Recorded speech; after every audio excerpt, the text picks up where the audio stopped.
Hello, welcome to Lesson 13C preview assignment, a lesson worth waiting for. Okay, 13B we finished up a little bit ago. That was on the Mediterranean diet, looking at observational and experimental studies and distinguishing the difference between the two. So let's look at Lesson 13C, a lesson worth waiting for. Get it? Waiting, as in bulk, which I have enough of. So let's go do it.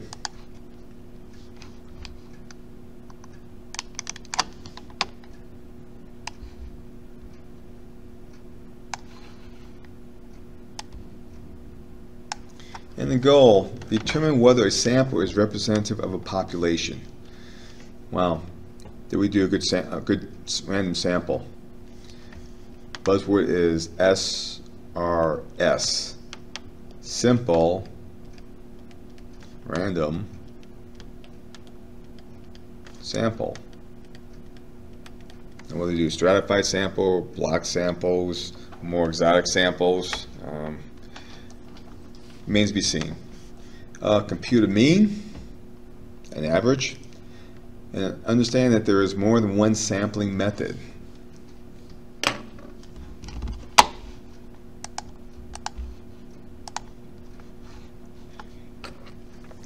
So way back in Lesson 3, we were introduced to the concept of samples as subsets of populations.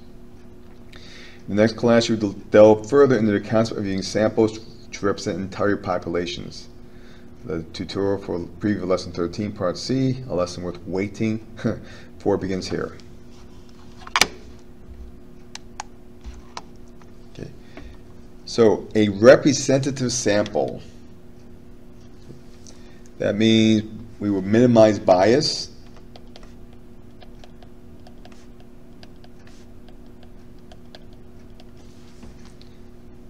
It is a subset of a statistical population that accurately reflects a member of the entire population. A representative sample should be an unbiased indication of what the population is like.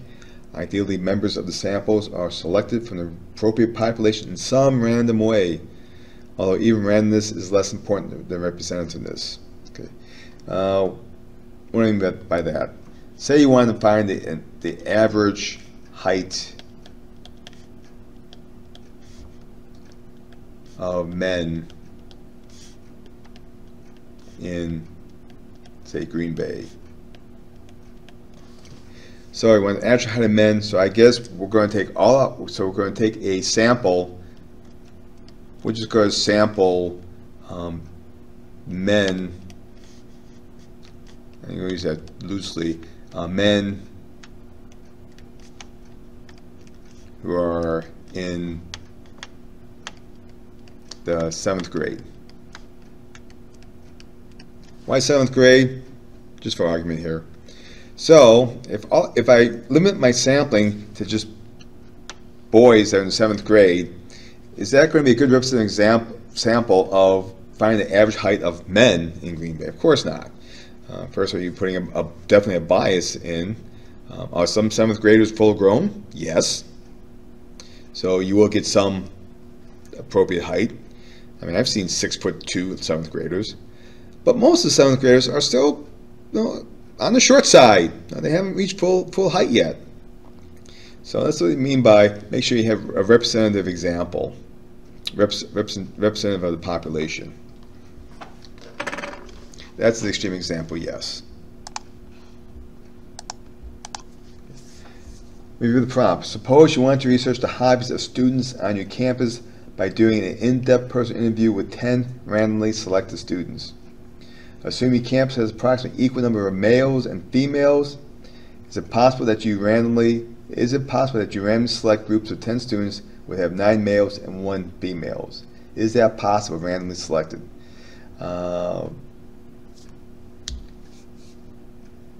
The answer is yes, it is possible. Is it probable? No. It'd be a low probability if you're truly not trying to do a bias in it. Okay. I'm going to say A, because it is possible, not likely, but possible.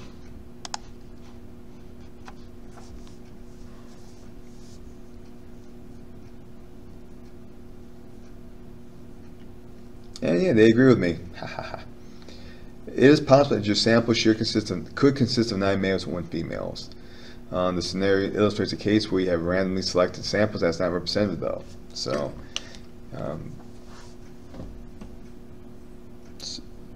not to mention 10 is a pretty small sample size. Okay, review the prompt. Because the scenario of tasting a pot of soup, do you need to eat an entire pot to know what it tastes like, or will a spoonful be sufficient? The answer is that a small sample is represented as long as the pot is stirred first in order to get a representative sample. I kind of mentioned that in those examples. Stir it up, randomize all the soup molecules, so the top part of the soup represents the bottom part of the soup, represents the middle part of the soup pot. Suppose you want to know about student satisfaction at a community college. Which of these methods will result in the most representative sample? Go to a community college in your state and ask 100 students how they feel. All right. Go to every community college in your state and ask 20 random selected students on each campus how they feel. This is better. Ask every student at every community college in your state how they feel. Yes, but a lot of work. A subset cannot be representative of all community college students in your state. No. So B would be the best answer. To go to every college and take an equal number from each campus. Randomly, of course, from each campus.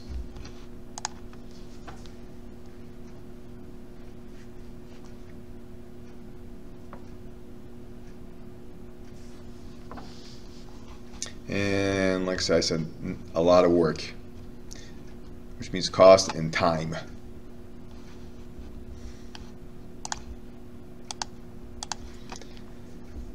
Whenever we work with samples, remember that we are actually trying to learn about a larger population. Suppose 75% of a representative sample of 1,400 community college students from Texas is satisfied with their college. Can we infer this to be true for the population of all community college students in Texas? Okay, so we're going to look at one school, 75%. Can we infer this to all the schools? Kind of explained it last time that one school does not make the population of all schools. Sample representative, yes, we can infer that 75% of community college students in Texas are satisfied with their college.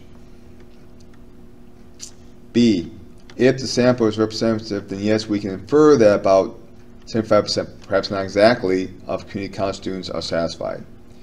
No, there's no way that 1,400 people can represent all community college students in Texas.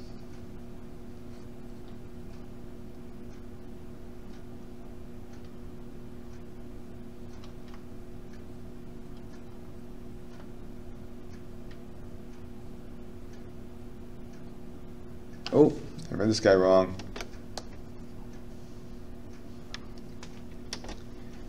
Suppose 75% of representative.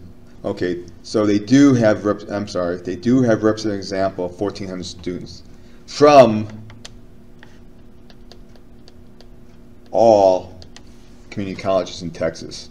Okay, so yes, we can use that then. But again, they say 75%.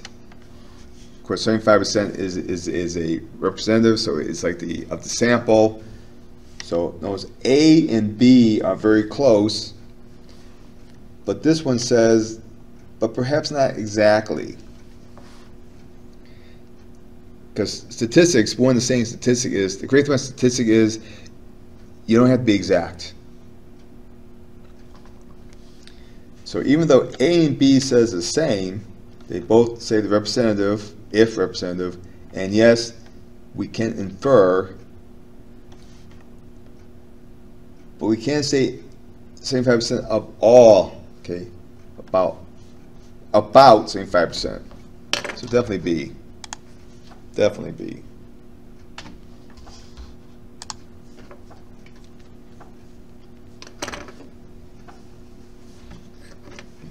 And again, it's a general idea. Some colleges may be a little more, some may be a little less, but they should be around 75%. Keep getting tangled up in my cord here.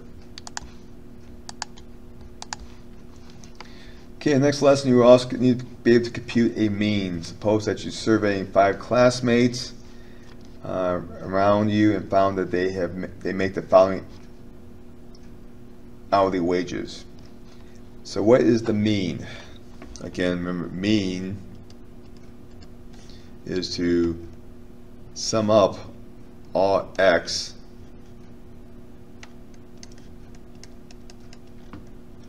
and then divide it by how many you had. So we need a calculator. So let's add these guys all up. 7.25 plus 9.75 plus 8.50 plus 7.25 plus 12.95 adds up to 45.70.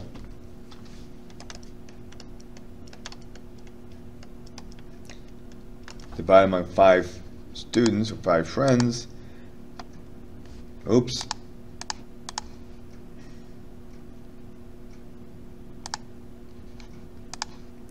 $45.70 divided by 5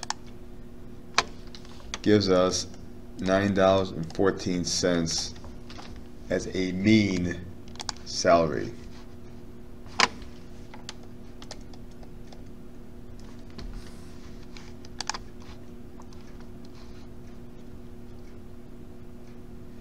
Add them up, divide by 5, 914. Check.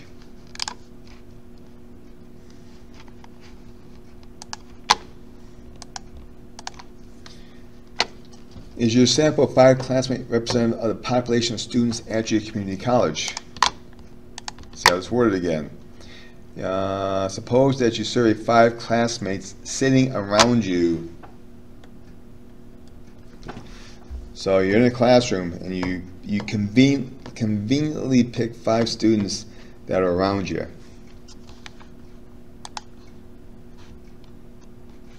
So in this case, because this was what they call a convenient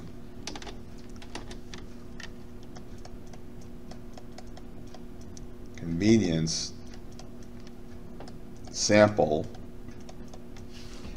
you did not try to properly randomize or get a good representation. So the answer to this is going to be no.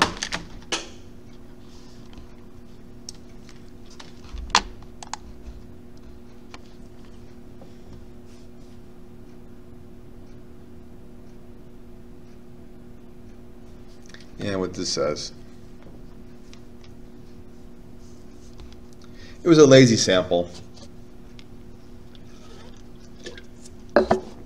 It was a sample of your immediate classroom classmates, but to say that this is representing the entire college would be a definite error.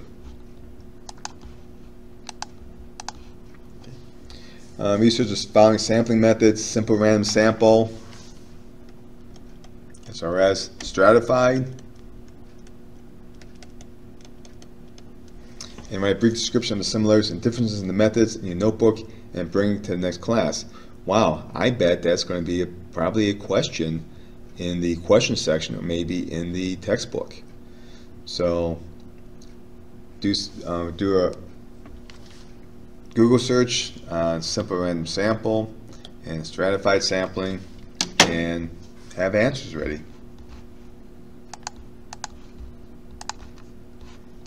So let's see. How confident are you? You can determine whether a sample is representative of a population. I'm extremely confident. About computing a mean, definitely.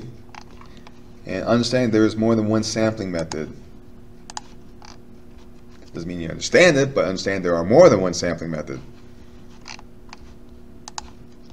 And that gets us through lesson 13C tutorial. and we covered sampling representation, calculated the mean, and realized there's more than one way of sampling. So with that,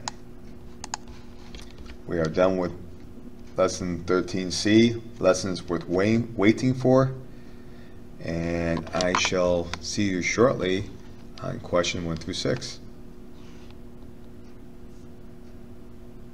for lesson 13C.